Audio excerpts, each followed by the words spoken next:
A maior cantora do Brasil agora está com uma biografia nova. E para falar da vida dela, Elis Regina, recebo aqui seu filho e seu biógrafo, Diguinho. Júlio Maria e João Marcelo Boscoli.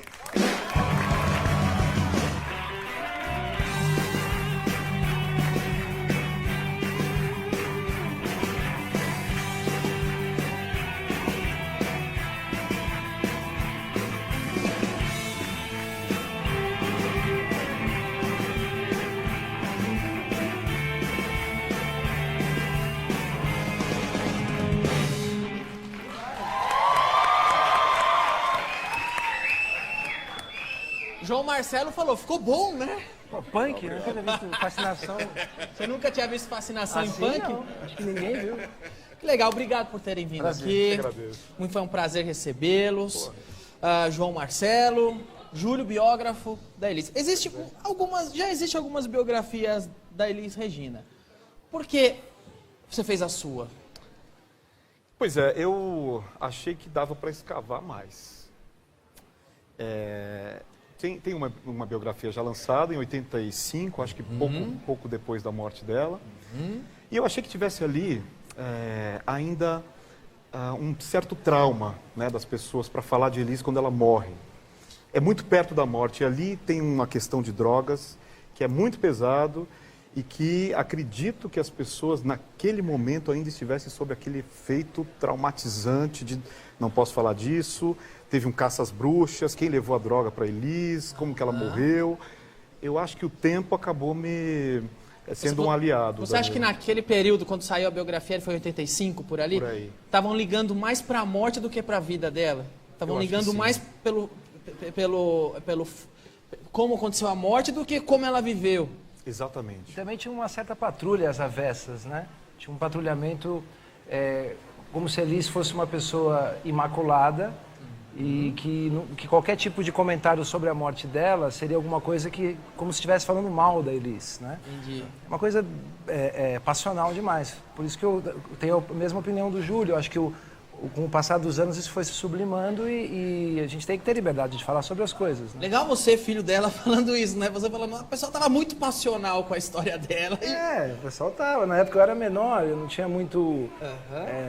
foi um trator que passou em cima de mim, então eu não tinha muita... Você tinha quantos anos na época? 11. 11 Quer dizer, você anos. nem é velho o suficiente para aguentar, nem novo o suficiente para não entender o que está acontecendo. Mas eu entendo a comoção da época e entendo que as pessoas não queriam que se falasse nisso na época, né? Imagina que esse cara aqui, com 11 anos, aquela movimentação na casa dele, Elis tinha acabado de morrer, mas ele não sabia, os irmãos não sabiam. Liga o telefone, toca o telefone, ele atende. É um cara de uma rádio. Foi você que atendeu?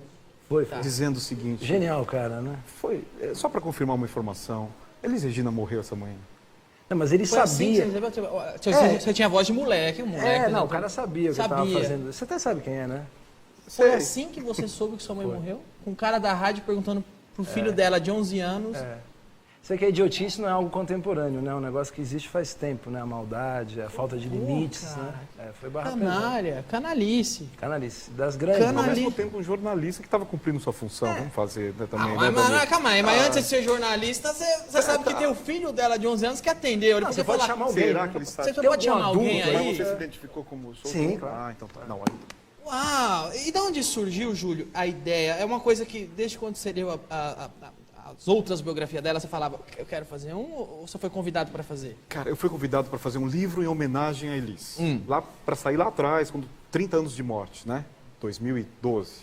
Exato. Muito bem. Aí eu fiz 3 entrevistas. Na terceira eu falei, cara, isso aqui... Liguei na editora e propus, vamos virar esse jogo, vamos fazer uma biografia da Elis, eu acho que vale a pena. Assim, humildemente, acho que dá pra gente escavar mais. Quanto tempo atrás isso? Isso há 4 anos. O livro demorou 4 anos. 4 anos. 4 anos, A baita pesquisa, hein? Foi, cara, Quase foi. 140 pessoas, né? Você começou com 3 135 entrevistas pessoas. e 135. 135. Falou com 135 pessoas pessoalmente? Mais de uma vez. Eu diria para você 125 pessoas pessoalmente. Algumas por e-mail, porque não queriam... Teve ideia que era você muito falou, difícil. esse cara é chato, eu não quero ver pessoalmente. Talvez. Mas foi muito bacana porque as pessoas queriam falar dela. Isso é uma coisa... Teve alguém que não quis?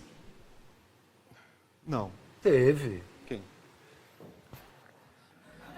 Será que eu posso saber? É um segredinho delas. Não, eu vou dizer, o Chico, o Chico Buarque... Então foi ele que eu falei. Então Não foi ele que você falou. tá bom. Eu nem vou citar isso que você falou. O Chico Buarque, ele tava... Eu queria saber, gente. Adoro fofoca. Já tem o jornalista e esse cara agora, hein? Mas o Chico estava fazendo o livro dele, em Paris e tal. Tentei muito falar com ele. A história dele é contada por outras pessoas, pela própria Elis. A passagem não é tão grande assim, mas é uma pessoa importante e talvez só. Você tentou falar com ele? Tentei falar com ele. Ele não quis. E ele não quis. Agora o resto, as pessoas procuram. Milton Sim. Nascimento ficou sabendo, o assessor ligou para dizer, eu quero falar sobre Elis Regina. Aliás, Milton Nascimento e Gilberto Gil eram apaixonados pela Elis, né? Cara, uma paixão avassaladora. Não mais pessoas, mas apaixonados mesmo. Não é aquela coisa metafórica de músico, não, a paixão mesmo platônica. Estava ali do lado, mas nunca verbalizou aquilo. Eu sinto que o Klein tem isso comigo. O Gil não verbalizando é um negócio... O Gil não verbalizando era muito... Mas eu sinto que o Klein às vezes me olha de um jeito, eu acho que ele gosta muito de mim, cara. O João, entre nós aqui. O João, filho dela, ficou te vigiando? O que você podia escrever, o que você não podia? Olha as barbaridades. Ficou te patrulhando ou não? Ó, comecei essa história... Imagina, são três filhos. Pra lá agora, pode falar. Tá bom. São 3 herdeiros. Falei, pô, como é que vai ser fazer a biografia de uma mulher que tem 3 filhos, com personalidades fortes, né? Se fosse do Tim Maia, seriam 18. Né? Se fosse do Tim Maia. Não, porque ele tem, são 18 irmãos. Você vai ver então. Ele mais 17. Você vai ver a briga que vai dar 20 anos na biografia do Mr. Catra. Você vai, você vai 50 anos, mas e aí? Cara, eu vou te falar uma coisa, estou aqui do lado dele, mas enfim, falei isso várias vezes. Fiz a biografia. A editora, temos que mandar para os herdeiros, porque a lei hoje no Brasil é essa história de que o herdeiro tem que aprovar a biografia. Está tudo errado, a gente precisamos mudar isso. O que você acha dessa lei? Eu acho que tá errado, né? O João Só como aqui, herdeiro só existe concorda? aqui isso. Eu acho inaceitável, né? Eu fiquei surpreso que as pessoas começaram a nos dar parabéns por a gente não ter censurado um livro. Por dar parabéns para vocês serem pessoas normais. Então assim, eu não entendo. É claro que, e sério, foram mais de 20 vezes. Jornalista, pô, parabéns, João, pela postura. Eu falo, gente, mas não tem outra postura. Ou é a liberdade total, ou não é. Né? Parabéns, parabéns. Mais um parabéns para você, Obrigado. tá legal? Merece. Agora, Mas incomodou. Eu queria falar, Danilo, que aí eu fiz o livro e mandei. Aí esse cidadão leu, demorou para ler. E aí eu fiquei sabendo que a leitura foi mais ou menos truncada, porque ele chegava numas partes assim e falava, cara, eu tinha que deixar o livro uns 3 dias lá, para depois voltar. E aí, no primeiro encontro que a gente teve, para ele falar as impressões do livro, ele disse, eu gostei menos da minha mãe em algumas partes. Foi ou não foi? Foi. Caramba. Mas não pediu para mudar. Não, mas não pode. É que assim, veja, você Tinha vê história, você se deparou com histórias que você não conhecia? Desculpa te interromper. Sim, imagina. Não, algumas, assim, e tem coisas que a Elis fez com 20, 21 anos, imagina.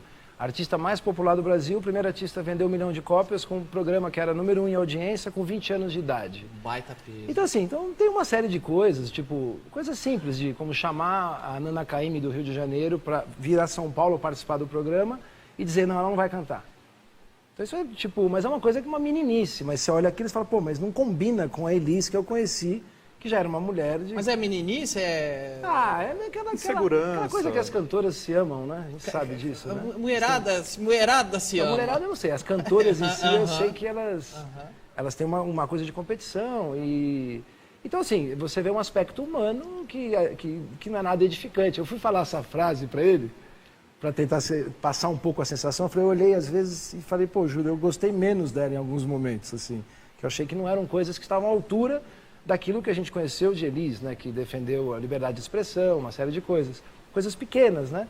E aí fui falar isso para ele, enfim, ele virou 1 metro na nossa conversa. Né? Te incomodou saber? Não, eu achei ótimo, cara. É que assim... Não, eu achei bom, porque o livro ele tem a sensação, tem o alto, tem o baixo. Claro. O Estamos mito- falando de um ser humano. Claro, e assim, E é exatamente nesse momento que me incomoda, ou que nos incomoda, ou que incomoda algum herdeiro, alguém ligado, é nesse momento que esse preço precisa ser pago, o preço da liberdade. Você ser a favor da luta contra a fome, ou ser a favor da luta contra a corrupção, isso é uma platitude, isso, todo mundo é. Eu só acho que um princípio só é um princípio se custa alguma coisa a alguém, senão é discurso. E me custou, e eu quis que ele soubesse que assim, não foi um negócio que eu achei tudo maravilhoso, abre com a morte da minha mãe, o primeiro capítulo, não é a melhor coisa que eu já li na vida. Mas exatamente em nome desse desconforto é que eu digo, não existe um caminho do meio. Ou é liberdade ampla, geral e restrita. Se eu quisesse, eu poderia processá-lo. Isso que eu não entendo muito nessa discussão sobre biografias, autorizadas, não autorizadas. Existem ferramentas legais que você pode se defender. O que foi dito durante determinado momento era, mas a justiça demora muito. Mas a justiça demora muito para todos. Sim. Né? Para coisas muito mais sérias. Às vezes você é atropelado, um pai deixa de conseguir trabalhar e fica 6, 7, 8, 10 anos esperando um julgamento. Então, sabe, e outra coisa, a vida é pública, paciência. Olha, a sua postura em nome da liberdade é inspiradora, muito legal mesmo, ainda mais no país que a gente vive. Muito inspiradora. Pode falar, claro.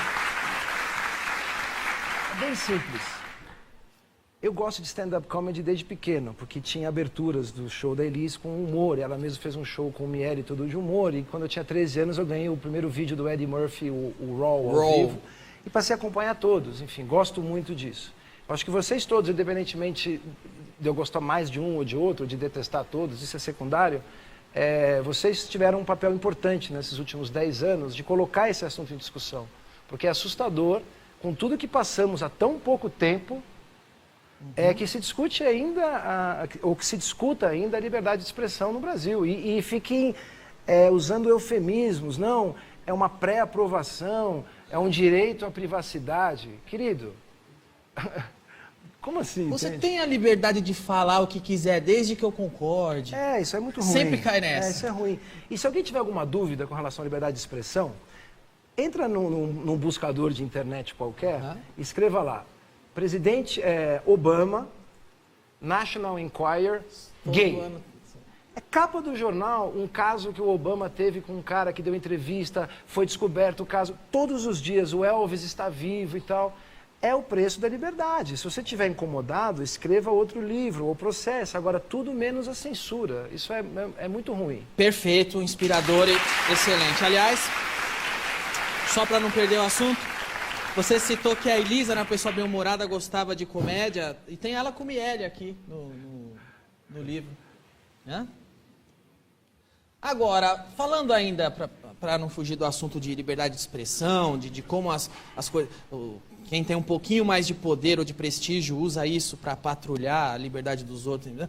Tem o tal do grupo Procure Saber, que biografia até então era uma coisa normal no Brasil. Apareceu o pessoal do Procure Saber e agora, nossa, parece... É um parto fazer uma biografia. O que esse cara do Procure Saber enche o saco de biógrafo? Cara, foi uma bandeira do Procure Saber, da Paula Lavigne, ex-mulher do Caetano, produtora e tal. Mas antes de você concluir daqui de fora, o que eu tenho, o que me parece aqui como leigo? Que é uma panelinha que tem gente, que tem muita coisa a esconder e por isso fica patrulhando o que se diz. Tipo, daqui de fora eu só tenho isso na minha cabeça. Mas o que é que vocês não querem que escreva? Por que vocês estão... O Roberto Carlos acha mesmo que... Eu não sei que ele tem uma perna de pau? Será que ele acha mesmo que eu não sei? Por que acontece isso? Não, mas não é de pau há anos. Né? Fibra de carbono. Já tá lá. Tá lá. Tem uma discussão grande. Agora, essa bandeira não é mais a do Procure Saber. Eles realmente se ligaram que foi um tiro no pé aquilo, né? Foi um desgaste muito grande. Tornou-se uma bandeira do Roberto Carlos agora. Então, Roberto retira para ele e assume para ele, então, essa luta pelas biografias autorizadas. Ele quer que continue sendo autorizadas. Agora, o grupo Procure Saber tem que lembrar que todos eles apoiaram essa medida, né? Quer dizer, para publicar alguma história sobre minha pessoa, tem que ser ou eu mesmo faço, ou eu escolho alguém para fazer, ou eu autorizo que se faça. Eu posso estar enganado, mas me parece que não é só censura, é um pouco de como é que chama? Mesquinharia mesmo, de mesquinhez, né? De querer algum dinheiro em cima das biografias. Tem os subprodutos, né, Roger, que, por exemplo, o Roberto deixou isso claro, né? Quer dizer, a história dele pode virar filme. Então esse filme pode dar, uma bela grana. E tem ainda outras pessoas que acham que o biógrafo ganha dinheiro. Não, mas o cara quer ganhar dinheiro com a história, então escreva ele, a biografia dele, não? Claro, e escreva. Escreva também ele. E se alguém escrever e caluniar, processo quem caluniou, igual que você disse aqui. Eu levantei, nessa época do Júlio, nos Estados Unidos tem cerca de 30 mil livros sobre John Kennedy. Tem cerca de 10 mil livros sobre Elvis Presley e Marilyn Monroe. Não que eu esteja apoiando, mas eu acho que tanto de uma forma ou de outra é censura também. Claro, claro que sim. Então a gente tem 2 ou 3 livros sobre Elis. A gente está brincando de escrever e de ler ainda. Sim. E aí a gente está falando ainda de uma possibilidade de censura. Mas eu também não gostei, queria ser bem sincero, assim, não gostei da coisa caça às bruxas com relação ao Procure Saber. Vamos lá. Eu não concordo com a opinião do Procure Saber, mas também essa demonização de opiniões diferentes, a coisa meio torcida de futebol, Sim. que é legal no estádio ali, ponto, eu também não gostei. Então, assim, eu discordo, eu acho importante as pessoas discordarem e conseguirem conviver com isso, mas isso aí eu achei que já estava resolvido, pelo menos havia 30 anos. João, você disse que quando leu o livro, em algumas partes, não sei se a palavra certa, se decepcionou um pouquinho. Gostei menos, Gostou menos. Mas em outras eu gostei mais. Em outras gostou mais, mas eu sei que o livro trouxe uma coisa muito boa para você. Graças ao livro, você pôde ler uma carta que a sua mãe escreveu quando você tinha 1 ano. Perto de completar 1 ano, ela fez uma carta, que seria tipo uma carta aberta a mim, que ela pediu para uma amiga guardar e me entregar depois que eu tivesse 40 anos. E aí ela guardou essa carta, e o Júlio, como é um cara que apura bem, ele chegou a carta antes de mim.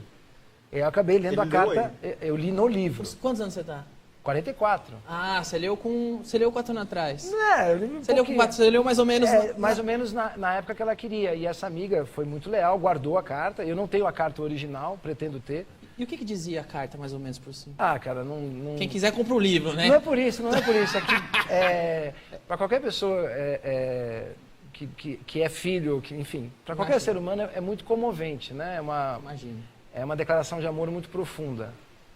Imagino. Foi muito bonito. Eu comecei a ler assim, falei, não acredito que eu estou lendo isso. Não, é isso aqui mesmo. Ai, meu Deus do céu. Sensacional, hein? Aí foi muito comovente, porque era ela falando comigo na primeira pessoa, 42 anos depois. Aliás, é verdade que uma vez você estragou o ensaio dela? Estraguei. Algumas vezes, mas O que você fez? já estraguei. Sabe a bateria, né? Aquilo ali, uma bateria, me parece um bolo de noiva aquilo, mas aquilo é uma bateria. Só porque é branco, pô, sacanagem. Era aberto do Paulinho Braga e tinha uma almofadinha. E eu peguei e deitei ali, eu tinha 1 ano e pouco, 2 anos, e fiquei dormindo. E aí, cara, cadê o menino? Você entrou dentro do bumbo. Eu fiquei dormindo ali. E aí eu desapareci durante alguns minutos, foi tipo um terror mesmo, porque sumiu uma criança. Foram pra rua, era época da ditadura e tal. Aí o baterista Paulinho Braga, que segundo o Tom Jobim elevou a bateria à categoria de instrumento musical, achou, e aí foi Mas eu fazia muita coisa, daria para escrever um livro só das besteiras, pôr fogo em casa, encher máquina de lavar com sabão em pó. Seria demais, cara. Era terrível, cara. Olha, esse livro tem que sair, hein? Olha, procure saber. Eu vou procurar saber essas histórias. Essa é barra É pesada. verdade que no começo o Tom recusou a Elis? É verdade. É verdade. Na casa do Carlos Lira, Mesmo um gênio como o Tom erra às vezes, né? Elis chegando de Porto Alegre, faz um teste na sala do Lira, Carlos Lira, no Rio de Janeiro, e ali está Tom Jobim, Lira, Elis cantando, era para um espetáculo que eles estavam montando ali. E comentários maldosos, dizendo que o Tom disse para Elis dizendo assim para o Carlos Lira, essa mulher está cheirando churrasco, não dá muito para... Cheirando churrasco que veio do Rio Grande do Sul, tentando fazer... Gaúcha caipira. Chamou de provinciana várias vezes e tal. Mas o legal é que alguns anos depois, o disco de maior importância da carreira do Tom nas paradas, teve 2 grandes discos, fora Urubu, os discos dele, mas com Frank Sinatra e com a Elis. Foi a única vez que o Sinatra dividiu um álbum com alguém e tem o da Elis. Só que o da Elis continua em termos de parada de sucesso, em termos de representatividade para a obra do Tom, acabou sendo o número 1 da carreira dele. Então foi uma coisa que terminou bem, mas começou bem mal. Sua mãe te salvou? Na verdade, assim, quando eu nasci muito bem, mas eu tive uma série de alergias, né? Aí eu fui desenganado pelos médicos. Se por acaso a minha voz falhar aqui em algum momento, vocês me desculpem. Tinha alergia a quê? Era leite. A leite? Leite. leite. Era, enfim. Uau! Hoje em dia tem, né? Sessões inteiras, né? Mas aí eu fui atendido por enfim, eram bons médicos, eles tinham uma boa condição na época, enfim. E aí o médico falou, Elisa, a gente vai trazer o seu filho porque dessa noite ele não passa. A gente vai deixar ele com ele aqui, mas... Neném alérgico a leite vai fazer o quê? Muito magrinho e tal. Até teve um fotógrafo que entrou na UTI, tirou uma foto e ela conseguiu comprar essa foto e tal.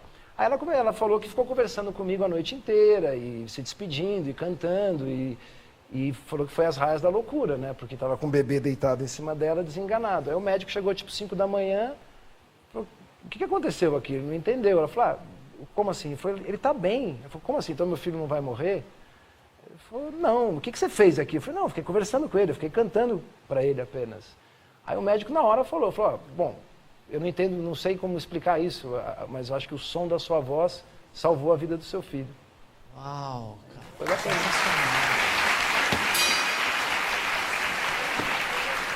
Aí, Danilo, bom, agora eu vou fazer uma homenagem ao meu pai. Aí me perguntam, você quer ouvir essa cantora aqui? Tem uma cantora nova para você ouvir. A gente escuta, né, por dever de ofício, mas nem precisaria, né?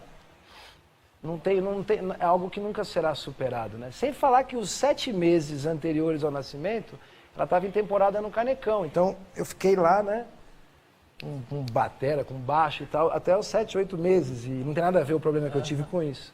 Então, música pra gente é outra coisa, né? Isso que eu pergunto, você trabalha com música e...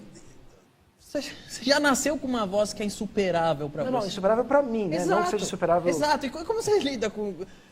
Você já tem qual é a voz mais fodona master do mundo já? Vira um outro assunto, vira um trabalho, vira o que o cara que descobriu o Ray Charles chamava de segundo gosto, né? Você tem o Steve Wonder, você tem o Miles, você tem a Elise, você tem os caras que você gosta, né?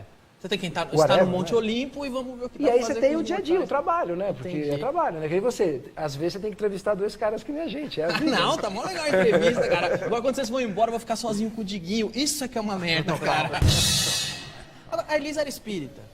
É. Eu já vi umas com... Era? Não, era meio geral, Ela tinha uma intimidade. Ela tinha com a- simpatia pelo uma espiritismo? Era praticante? Mesmo. Tinha. Não, ela praticou. Não, porque eu já vi umas conversas que ela já apareceu e psicografou cartas. Vocês falam disso na biografia ou não? Eu falo. É um assunto bem delicado, né, Danilo? Mas Sim, eu falo porque muito. tem testemunhas, tem uma condicional, um raro momento que eu uso uma condicional que é teria sido, né? Aquele verbo que a gente odeia usar porque não crava. Sim. Mas, sim, tem uma história. Tá aí a história, por exemplo, com o Fábio Júnior. A Elis teria sentido... Você sabe essa história? Sei, claro, Bom, eu tive a com o Elis Fábio há teria- uns 4 anos. A Elis teria sentido, percebido e visto uma entidade ali acompanhando o Fábio. E disse quem era, o nome. Fábio descobriu, logo depois, que era o namorado da primeira mulher do Fábio Júnior. Que Ela havia disse o morrido nome do cara, num inclusive. acidente de moto. Ela disse o nome, ele falou, quem é esse nome? Era o cara. Ele virou fã E do outras- Fábio Júnior? É isso aí, todo Ele estava ali atrás, ele estava com um problema, enfim. Entendi. Aquelas, não é a minha crença, mas está lá testemunhado Mas em depoimento do próprio Fábio também. Entendi. Né? Que falou sobre Elis Regina. Uau. Difícil, foi uma entrevista difícil, mas que finalmente ele conseguiu ali colocar algumas coisas para fora. Né? Olha, a gente tem a capa da Veja na época da morte dela, que já puseram a tragédia da cocaína, já pesaram numa coisa que, olha o que está acontecendo aqui. Mas foi, então- justiça seja feita, foi o único veículo que fez isso, né? Uma decisão ali da Veja de fazer isso.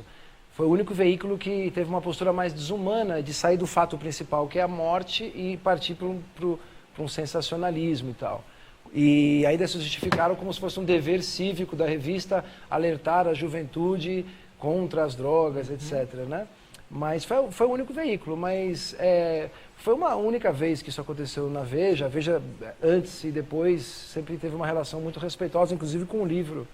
Né? Mas Agora, foi ruim, né? devo também dizer, João, que o que está na matéria é correto.